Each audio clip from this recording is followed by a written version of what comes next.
सो 11th class, आज अपन कुंड की अधिकतम बहुलता का नियम पढ़ेंगे। पिछला वीडियो मैंने बनाया हुआ है जो आपको आज मैं सेंड करूंगी, जिसमें आप क्वांटम संख्या सीखेंगे। अभी लेकिन पहले आप कुंड के अधिकतम बहुलता का नियम समझ लीजिए।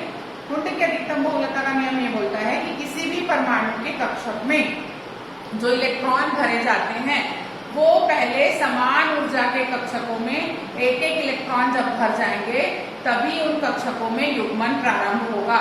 समान ऊर्जा का मतलब होता है, जैसे यहाँ पर देखिए ये पहला कोष है, ये दूसरा कोष है, ये तीसरा कोष है, ये चौथा कोष है, इसकी ऊर्जा कम रहेगी। अब इस वाले दूसरे कोष में देखिए दो कक्षक हैं तो दोनों की ऊर्जा लगभग समान रहेगी। ये तो सही है कि एस की कम और पी की ज्यादा रहेगी, लेकिन फिर भी लगभग समान रहेगी। वैसे यहाँ पर देखेंगे तो एस, पी और डी तीन कक्षक हैं तो इनकी ऊर्जा का बढ़ता क्रम ये दिखेगा एसपीडी में, लेकिन एक ही कोष के कारण उस कोष की ऊर्जा समान रहेगी, कक्षकों की ऊर्जा में थोड़ा थोड़ा अंतर रहेगा और उस हिसाब से ही इलेक्ट्रॉन भरे जाएंगे। ये कुंड की अधिकतम बहुलता का नियम है। दूसरी चीज समझ लीजिए, जो मैंने बोरबरी का नियम कल आपको भेजा उसमें कक्षकों में इलेक्ट्रॉन जो भरेंगे उसके पहले हम कोष की बात कर लें तो पहले कोष में नियम ये बोलता है 2n²। पहले कोष में केवल 2 इलेक्ट्रॉन आएंगे, दूसरे में 8 आएंगे, तीसरे में 18 और चौथे में 32। ये एक नियम बोलता है लैंग्यूमर का, बोरबरी का। लेकिन 2, 8, 18, 32 वाला नियम भी चलेगा बोरबरी के आधार पर। तो सबसे पहले आप एक ड्रॉ कर लीजिए जो आपने मैंने ऊर्जा का क्रम बताया था। पहले आपको मैंने बता दिया कि एस में अधिकतम 2 इलेक्ट्रॉन जाते हैं, पी में अधिकतम 6 जाते हैं और डी को मैं भरना आपको आगे सिखाती हूँ। तो ये 1s2, 2s2, 2p6, 3s2, 3p6, 4s2, ये एक लाइन ड्रॉ कर दी है मैंने, वहीं से आपको मैं आगे लेके जाती हूँ।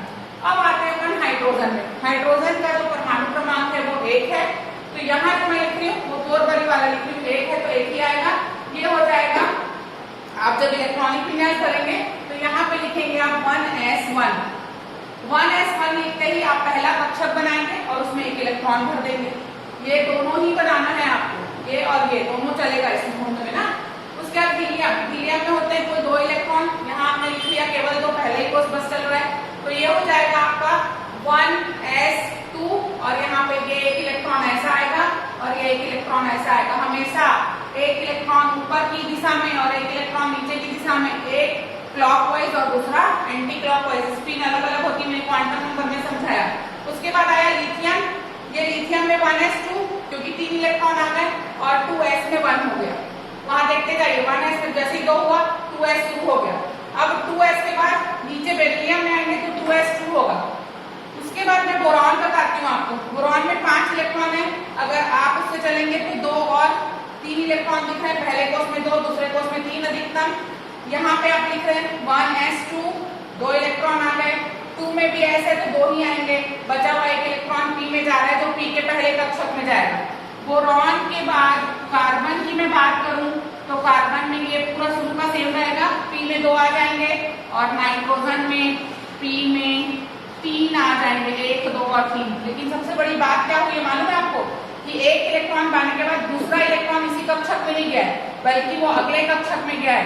यानी ये समान ऊर्जा के उपलब्ध कक्षक हैं जिसमें पहले आपको एक एक इलेक्ट्रॉन भरना है, उसके बाद ही युग्मन प्रारंभ होगा।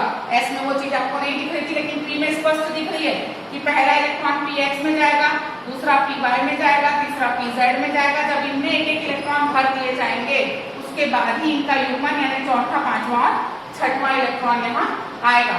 वही बात आप ऑक्सीजन में देखें, ऑक्सीजन में 8 इलेक्ट्रॉन होते हैं, 2 और 6 आप कोषों में डालेंगे। अब देखिए 1s2 हो गया, दूसरे कोष में 2s2 बच गया 4, 2p4। तो देखिए आप 1, 2, 3 और ये चौथा यहाँ युग्मित हुआ।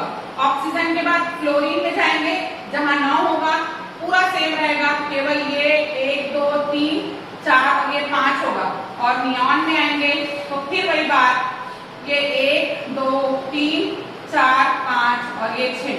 ये वाला आपका फ्लोरीन को दिखा रहा है 9 इलेक्ट्रॉन होते हैं, ये नियॉन को दिखा रहा है 10 इलेक्ट्रॉन होते हैं, ये सेम रहेंगे और ये लास्ट वाला बदलेगा, है ना।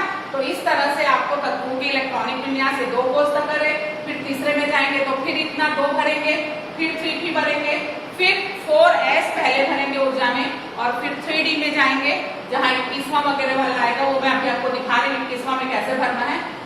कोषों के हिसाब से अगर आप लिखेंगे तो ऐसा इलेक्ट्रॉनिक विन्यास नहीं लिखते, कोषों के हिसाब से 3D को अंदर और 4s को बाहर लिखा जाता है।